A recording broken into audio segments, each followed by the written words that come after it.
Welcome to another episode of Peers Over Beers. This is episode 2. I am one of your hosts, Michael Sandoval, and I'm also joined with Chris Detzel.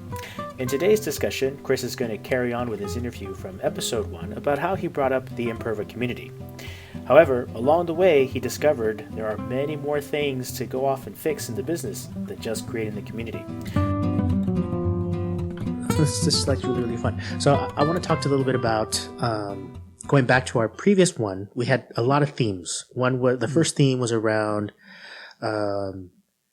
engagement. We spent some time around engagement, and we talked about a previous experience that we've had before. There's some automation tools I'm curious about. The second theme that started off, which is around getting people to activate, I'm sorry, my apologies. The launching phase, right? When you were talking about what was the plan that you put in place to get people to log in. And the last note I put in was around the purpose of your community, which was around case deflection. And this goes to this whole idea about what is your community's purpose in life? Right? What role are you trying? Yeah, we all have to have it. What is the purpose you're trying to fulfill? Super important. Yeah. So, because I'm curious, how did going back to how did you launch, or what did you do? How did you get people to know where your community was? Yeah. So remember, that was a long story I was going to tell, and so I'll tell the story now. Tell the story, sir. So it's funny because when I first started Imperva back November 2018, I really had to understand what the purpose of community is, what we're trying to do, and all those things. So at the end of the day, what we wanted to do was a couple of things at a high level: case deflection and retention, and retaining our customers at a higher rate. Highly important from a customer success standpoint. I report into the customer success team. And so that's generally what you want to do, is retain customers and then also help with case deflection. This was at Imperva. Yeah, that's at Imperva. Yeah. That's what we're talking about, right? Yeah, no, because I have a different philosophy about generally how, like, where does community sit, right? What is its purpose, right? But carry, I don't know. That's probably a whole new podcast, which I could talk about that as well for a little while. And so it's interesting because when you first get in at any company, as we all know, you don't know anything about the company. And so I don't know if it's okay to start kind of from the beginning. Please. And then how I kind of got to where I was. I'll try to bring this back. And if I don't, help me bring it back. I'll pull you back in. Yeah. All right, perfect. So, when I first started Imperva, we got bought by a company called Thoma Bravo. And so they're what do you call it? Equity firm? Yeah, an equity firm. And so I started in November, and then mid-January is really when that closed. So from November till late January, we really got nothing done, to be honest, because all that stuff was going on. But I wanted to show some value. I wanted to figure out what I could get done and all those things. And so what I did was really started talking about vendors and trying to understand the organization and what is truly the reason for community. And again, like I said, focus on case deflection and retention was the goal. And then for the first 2 months, I really focused on vendor selection and where we should go. The company was focused on one vendor at first, and then I talked them into another vendor in Higher Logic. And so from there, it's interesting, and I bring this up for a reason, because in April, we finally finalized on Higher Logic. So it took a little while to kind of go through, you call it procurement, trying to get budget, and all these things that you think is there but wasn't there. And so that was that. And then my boss reached out to me and asked me, and I'm going to lead you in another direction a little bit, and then I'll kind of best I can to bring you back. Don't worry, I got you. Perfect. So my boss was like, "Hey, Chris, we've got this new thing going on with Amazon. With Amazon, what was it? I forget what it was, but basically the goal is to get a better relationship with Amazon AWS, right? And so And it was like, Chris, you need to really help with this. And so it got me off of community for like 2 or 3 months. Oh, I didn't know that. Okay. I know. I forget about this story, but it's an important part of the whole entire story and how I started reaching out to customers, from a community standpoint. But sometimes you think that these things are worthless, that people are just putting you in places just to, but at the same time, I saw a very big positive of kind of this AWS, I guess you could call it project, 2 to 3 months. So from basically April when I closed on the Higher Logic deal, to about June-ish, I really worked. It's probably March to June that I worked on this. And so what this did though was, the project was basically we needed to get customers that need to rate and review, our services, right? So Imperva services from a cloud standpoint. And so it was like, Chris, you need to go find these customers and get 20 ratings and reviews on the AWS site. And I'm like, how the hell do I do that? I don't even know what you're talking about. What is this AWS thing that you're talking about, right? I can see this. And I'm like, okay. And so, that really helped me. So what I did was I dug in and again, remember we have about 3 to 4 different Salesforce instances. At that time, I think it was 3. We bought a company even after that. So now we have 4. But, so trying to get data around customers was very difficult. So trying to find email addresses, good data, good information about customers was highly difficult. So what I did was I started talking to people when I was talking to them about community. I would also talk to them a little bit about, well, what did you do in the past at Imperva, and try to get to understanding of who does what. So finally, and you were asking this of customers or no, sorry, internally. So this is internally before any customer kind of outreach and anything else. I didn't know where to get anything. I mean, I was new. I didn't know anything about Salesforce. I didn't know how to do anything, and so I had to figure out how to do some things. So, and I basically had to figure out how to, what customers are running our products on AWS really was the key. And trying to get that data was, I feel like even to this day was crazy insane. But I found a way. I found people that knew Salesforce, in our different instances that we had, knew it fairly well. And so what I did was I started building relationships. And again, building communities internally and externally is all about building relationships. Yeah, at the end of the day, it's who you know and how you can get them to get shit done. That's really all it's about. And so, GSD. It's hashtag GSD, and so that's all I did was I started talking to people and I just started asking people to do some shit, and I was like, hey, do you know who, runs, our product on AWS? Well, I don't really know. Was there a report you can run? Is there anything that you can do? Well, let me see. And then a day or 2 goes by, and then finally I have these 3 people that I've, maybe two people that are like, Chris, here's some data around customers that run AWS on our SaaS product, but also run it on our on-prem product. I was like, okay, great. And so there's this guy, he was a senior VP, and he would just hound my ass about, have you done this? Have you done this? Have you done that? And I'm like, who the fuck is this guy? Seriously, my job is community. I don't even know anything about AWS. I don't even know what you're trying to do. Basically, what we were trying to do was build a better relationship with AWS. And there's some other stuff that we had to do. But, so again, my job was to get, ratings and reviews from customers that, run our product on, AWS. And there was another piece of that was customer references that I had to get to, before May. And so I was like, how am I going to do this before May? This was already early April. So here I'm like, okay, great. So then I go to our marketing team and say, hey, I've got all these great contacts. I need this message sent. And they're like, maybe I won't go into that particular project. No, I'm eating it up because I already know the questions we're going to ask you. Yeah. This is actually very germane to the conversation. Yeah. And they're like, whoa, Chris. So I go to marketing and they're, well, what's the message you want to send, and have you done these 5 things?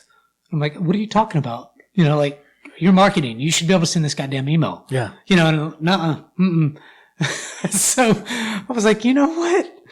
I don't understand what's going on here. Like, marketing doesn't want to help. And so you were in a position where you were tasked to do something, but you went to go do something else. Yeah. You didn't have any data. None. They didn't have this idea of a central database or customer database or anything. And if it was seems like in 4 different systems. If there was, then nobody was telling me about it. Oh, okay. Fair point.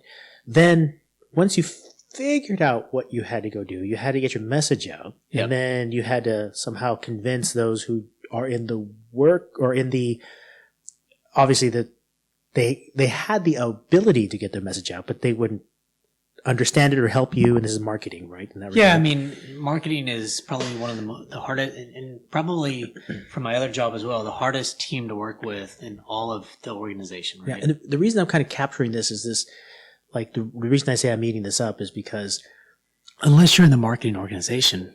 Now, if community is in marketing, then you would have, which I kind of wonder, maybe that's where I should be in the first year. Oh, we would. Okay, anyways, we'll talk about organization later. Yeah, because I agree. There's some other stuff in there in that regard too. This idea of, it seems as if you were coming. So if I were to kind of summarize. Sorry about that. If I were to summarize a little bit about your situation, there was a company that was suffering a customer experience problem at a support level. Yes. They felt that maybe through other data that they had externally that the community was the best place. Yeah. They come to you, you come in, and before they even put you on this path, they have you do something else. That's right. But in that, you're actually revealing a whole other block of problems that Imperva had. Yeah. Even if you were successful in being a launching community, these barriers had to be solved way before getting anything out the door. Yeah. Well said. But no, I say it because I'm sure there are people who have exactly this problem. They're probably in the middle of, surely it can't be this hard. But it is hard because even in my situation, in my past, I'm sure in your past, all of us, it's this idea of like, it's a shiny object. We should go get this. And then when they put it in, and since we're professionals in this regard, you have to have some deep relationships in the business. Mm-hmm. And it's just not there. I mean, the business, fundamentally doesn't know what to do with you, doesn't know how to engage with you. They don't even know, well, who do you report to and how is this important? Are you support? Right. Are you marketing? Are you on the web team? There's a lot of these larger... Yeah, none of those teams. Larger points. So not to get kind of further away, but that was just kind of wanted to put some context around why it was important to kind of go through that story. Did you solve your problem? Did you get, obviously you got ratings on AWS or? Yeah, exactly. I got the 20 ratings and reviews before May, and then I got the 2, references that I need to get. I pulled you away. You said marketing was not of help. So how did you tell customers this is what they had to go do? I emailed them myself. Yeah, that sounds like you. So it's a story that I'm going to have to tell later too, because that's what I'm going to have to go do with the community as well. Now, what I did was, I sent out, so I did get marketing to send a subset of emails out to customers, but they might have got 1 or 2 ratings or reviews. And I was like, this is bullshit. I'm going to go do this myself. So what I did was, and I did even more than that, I found over 1,000 plus emails from customers. I crafted a message, put the message together. Now it went through a couple of people within, the SVP of strategy and some other people, and they're like, yeah, that looks good. Fine. I sent them an email myself. And then, what I did was internally, I got with all the RVPs of sales, people in sales. I mean, everybody in sales that I could think of. I sent them out that message. And then, the SVP was, although the guy was kind of a dick, to be honest, I learned a lot from that guy because he was very strategic in a lot of ways, but he's also he's like me in a way, you know, he just goes after, he's like a fucking bulldog. And the guy was like, so I would send an email, I'd copy him, and he'd go after those RVPs and say, hey, Chris sent you an email. Can you make sure your team responds to these things? So basically what we did was... He was on it. He was on it, man. I mean, you know, at the end of the day, I love this guy, you know, because of... He helped you the most. He helped me the most. I thought he was the biggest dick about everybody, but at the same time... No, seriously, like... But that's okay, because he helped me the most, and he knew, like, his role. You know, he was the one that bothered me all the time, but... we got shit done. I mean, this was amazing, you know, so after emailing those folks, asking them to help me get reviews from customers, they did. I mean, salespeople, AEs, SEs, so account executives, the SEs and all those kind of people really helped, you know, at the end of the day to get me like 20, I think I got 27 or 28 reviews, you know, out of the 20 that I needed. You know, although that kind of got me off of track of the community itself. I think that it helped me in a way to really understand how I can get some of this data to be able to start reaching out to our customers. Yeah, I actually don't think it's far off at all, right? So we're talking about adoption, and you're hitting on something that's very important, which is, okay, great. So once I get a community up and going, who do I talk to? Where are our customers? Yeah. And I think even from our previous experience, you would, even if all else failed, I will pick up the phone and talk to a customer. And you would do that. You would actually call sales guys and you would talk to individual customers. And then part of your interview that you would have with those individuals would be like, well, what's important to you? You know, what are customers having? You would actually ask a lot of questions to help understand a little bit about. I'm very good at asking questions. No, it's great. But it allowed you to kind of understand where does this fit in the larger scheme of things, right? Yep.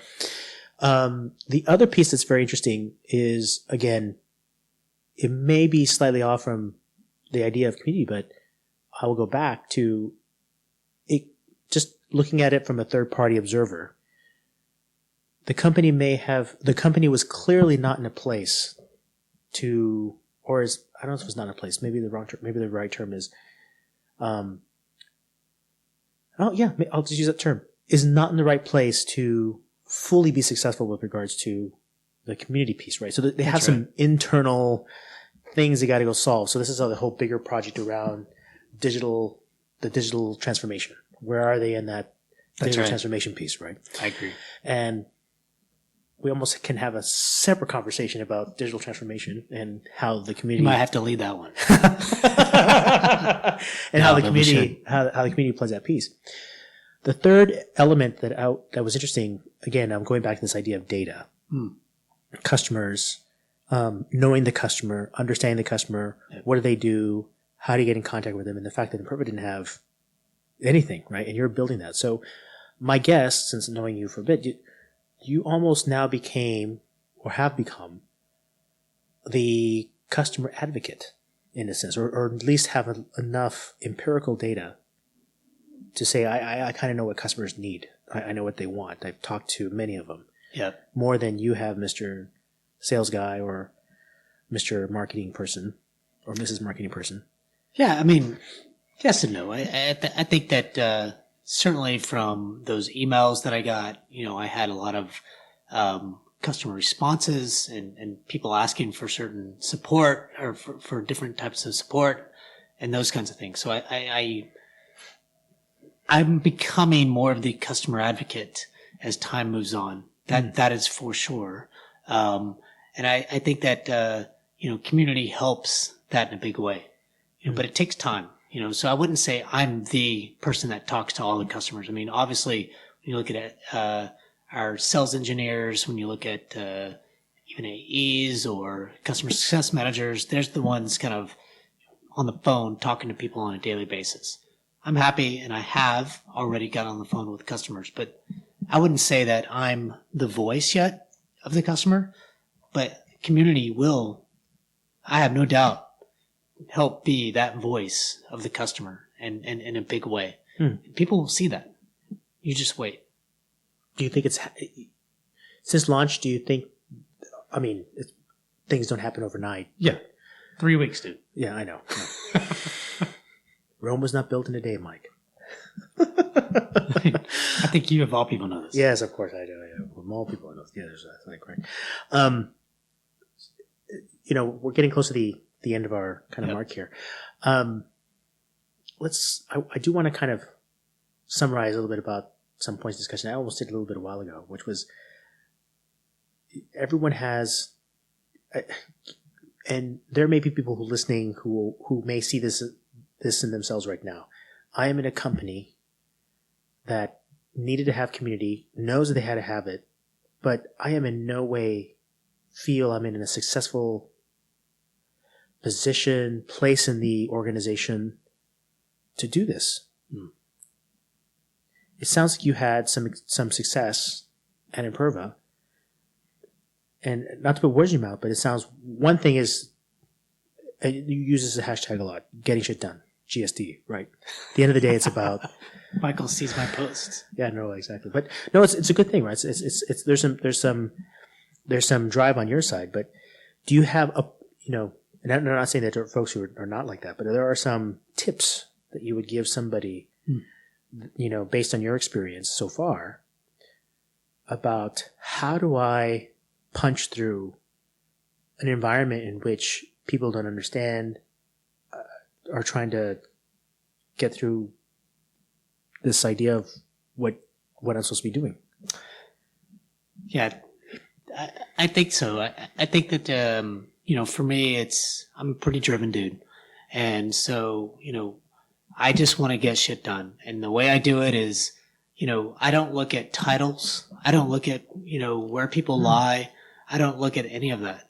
All I do is, in the beginning of any company that you start with, I just talk to everybody and anybody that's willing to talk to me. Yeah, that's true. And I think that could be anyone from a VP level to a, coordinator or whatever within specific areas.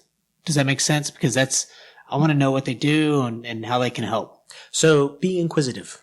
Yeah. If I were to summarize something like that, right? So being inquisitive. Yep. Being in people's faces. That's right. Right. I think the other thing, if I were to kind of look through it, is play a role in which you're the one. Hey, I want to learn. Help me a little bit about understanding. What do you do? Yeah. That's highly important. Is you have to listen at first because nobody's going to take you seriously, but you have to know your shit. Why are you here, Chris? What's the community going to help? Yep. And you're going to be like, community's going to help like this. It's going to retain customers at a higher rate. It's going to do this and this and this. And you got to get excited about that shit. Mm-hmm. You know what I mean? So I think knowing your stuff, I think that being excited about what you do and knowing that it's going to make a difference, because I believe that community makes a big difference, online community, especially in SaaS companies, and helping customers answer questions quickly, et cetera, et cetera. Mm-hmm. It's a digital way to doing things. But I think that, you have to be inquisitive. You have to be listening in a big way at first, but then you've got to give people direction on what they can do to help. Because a lot of people in my organization at Imperva are willing to help. You just got to tell them what to do. So maybe that's almost leads us to the next conversation we'll have in a moment, which is around first steps. But part of that is soft skill, right? Being driven and going off and do that stuff. But one thing that is a hard skill is knowing where your community sits, or this idea of what is the goal of the community, and being able to communicate that effectively, and the belief centered around that. And I agree, there's a belief, right, that you have to not only believe yourself, but be able to express that. And if you can do that effectively, the selling of what you can do on the community becomes a lot easier. Fair? Let's just not use that word easy, but my phrase, don't confuse simple with easy. Exactly. It becomes simpler, maybe. That's fair. But that's fair. Yeah, absolutely. Very good. So we'll end this point of the conversation, and we'll go on to our next one. Thank you so very much. Thanks, Michael.